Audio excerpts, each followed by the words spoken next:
Hi, everybody. So I think we all woke up this morning feeling a little bit shocked and sad about the game last night. The U.S. women's national team lost to Mexico 2-0. This game was hard to watch at times, and I know it's going to serve as an opportunity for the team to learn and grow. And even as a fan, it felt difficult. I imagine that the players are feeling their own frustrations and emotions about their performance, but as a fan, it definitely felt difficult. And I know that the players are feeling their own frustrations and emotions about the performance, but this just sucks. I never want this team to lose. So this is a hard game to talk about, but I do have to say right off the bat, hats off to the Mexican national team. Huge respect for the program. I have a lot more to say about Mexico, but for now, the US was just kind of unable to connect. The game was a little bit disjointed and we struggled to fix what was wrong, even at halftime with some adjustments. It was one of those nights where the team is probably glad they have another game right around the corner, so they don't have to harp on this for months until the next international break. They can just refocus and move on quickly and play again this weekend.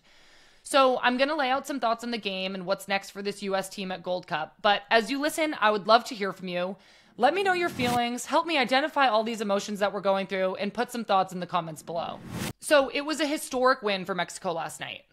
Like I said before, parts of this game were difficult to watch, so let's break it down together. The first goal was really unfortunate, but it also came off a really composed finish, and honestly, it was just a mistake at the back, and those things happen. Usually this US team can make a mistake and recover from it. Every now and then you let up a goal. I don't think that mistake was the reason why we lost. And to be fair, we weren't without our own chances. Trinity Rodman actually had a really close chance right at the end of the game that could have maybe saved us. We tie 1-1. We're telling a different story today. But Mexico was dangerous for most of the game. They had a few shots from distance that really tested us. Bernal's goal in the dying seconds sealed the deal on a great performance for Mexico, and it leaves us lots of space to learn. Sam Coffey was quoted after the game saying, "Not our best performance. At the end of the day, we were out-battled, and it's unacceptable." She also said, "We didn't do a good enough job problem solving, and we didn't do a good enough job managing the crowd and the emotions of the game." I so appreciate this response and Sam Coffey's willingness to accept accountability for their performance.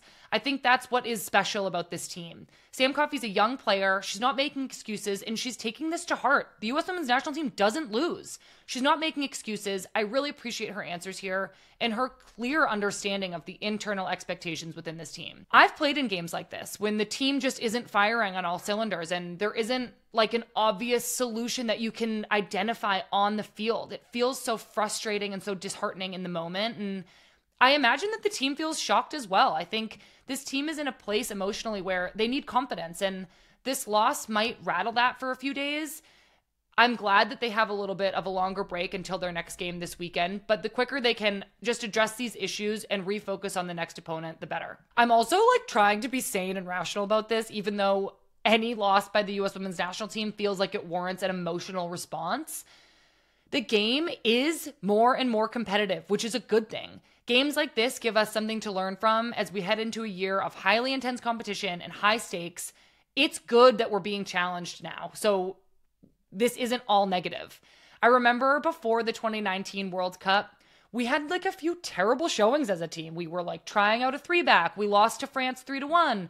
We tied England and Japan at She Believes, and everybody in the world, it felt was calling for the end of the U.S. women's national team as we know it. And then months later, we sorted it out and we won the World Cup. Inside the team, the reactions to these moments feel kind of far away. You have to maintain a bubble of trust and confidence within the team, and the opinions of the media and the fans can't break into your bubble.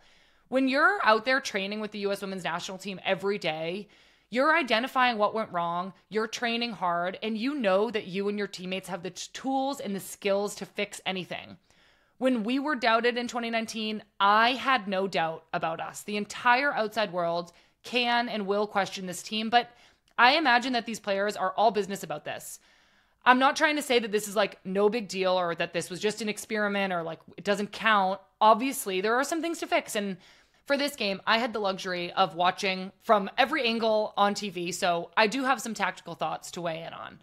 One, the tactical flexibility on the right that looked so great in previous games raised some more questions. So Emily Fox started the game as a right back, but she was able to come in and play centrally. She was able to push really high. I like this for her. I love when she's able to get the ball in a diagonal pocket kind of from the other side of the field and then dribble out of the midfield. She had one great play where she got off a really great shot from distance, and I think this is a special talent of hers. But in general, utilizing this tactic of having her come inside or play really high, it requires like a push-pull response. It definitely leaves a space vulnerable defensively if she's caught out of position. And it also, in our build-up, leaves one less option for Abby Dahlkemper as a center back to play out with. So I love Fox in this position. I just think that tactically, we didn't adjust to all of the considerations of having her play that way. We did make some halftime adjustments. Sonnet came in and kind of looked like the midfield was playing as a box. And this should have been really helpful because she provides cover for Emily Fox when she gets high, and she gives Abby D an extra option to play out with. I'm curious if these decisions are like a collaboration with Emma on the phone to Twyla, or if Twyla has free reign to make these decisions. I thought this tactical adjustment was really going to help us, but it kind of brings me to my next point, which is 2, lack of width. Should we be playing with more width? I feel like maybe I'm like being a boomer about this, or like being really old fashioned, harping on the width, but I just maybe I'm missing something tactically with narrow outside backs and narrow forwards.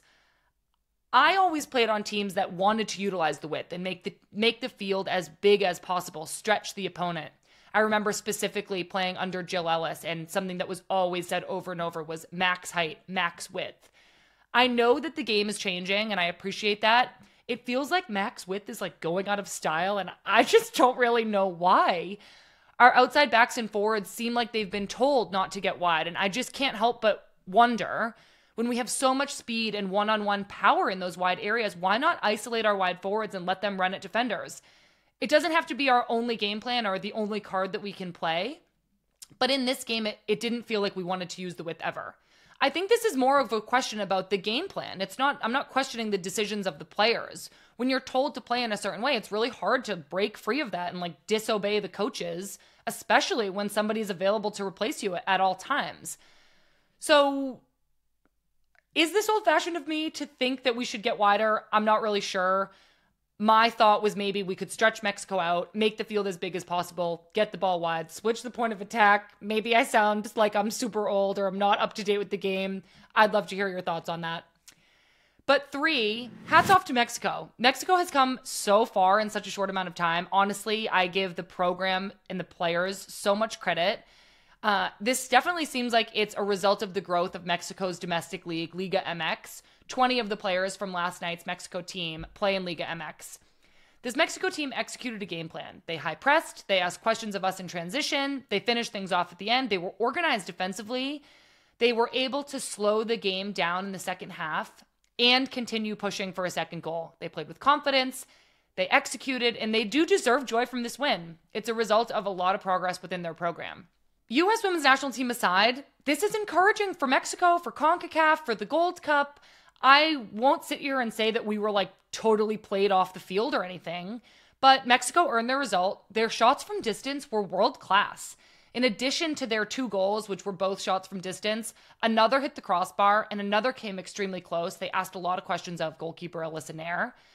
Alex Morgan was quoted after the game saying, Mexico came to play today. They played really well. And then she also credited the growth of CONCACAF, the growth of the game around the world, and the way that the development and the improvement in all of these professional leagues around the world are contributing to better and better levels of play and competition. I just want to reiterate that we have to and we will learn from this. Clearly, the players like Sam Coffey and Alex Morgan who spoke to the media after the game, they know that. Even Twyla Kilgore after the game said, if we don't take care of business and we don't execute, this is to be expected. Transitions between generations and transitions in coaching staff are going to be bumpy sometimes. We've seen this over and over in the past. Twyla Kilgore is an interim head coach acting for Emma Hayes, who is overseas coaching another team. It's got to be a tough balance to make real-time decisions as either one of those coaches. A coaching transition is hard enough at this level without this added layer. But we move on. We had already secured a quarterfinal spot before this game was even played, so now we wait for tonight's results and we'll get seeded for the knockout rounds. After tonight's games, the top 2 teams from each group, plus the best 2 third-place teams, will all be seeded based on points. The tiebreakers are goal differential and goals scored. So number 1 will play number 8, number 2 will play number 7, and so on. So we'll know our next opponent and the date of the game after all the other groups finish up. I am going to say one more thing, but please let me know how you feel. What do you guys think about the width thing? Let me know in the comments below. I'm excited to read some responses and see if I'm crazy about that or not. It's always scary to see the US women's national team on the wrong end of a scoreline, but what I said after their last game against Argentina still rings true. The process of this team never changes. The standards and the expectations don't change. This team will be watching film, doing recovery, focusing on the next game, while learning all that they can from this loss to Mexico. I fully anticipate a bounce back, not without some changes, not without some adjustments, not without a little bit of soul searching from this team. This team has a lot more in them, and I know that they're capable of coming back and winning this whole Gold Cup. We'll be covering the quarterfinal this weekend. Until then, make sure you're subscribed to this YouTube channel where you can watch some of our interviews with great players like Jill Scott of England and Lindsey Horan of our US Women's National Team. We'll see you soon.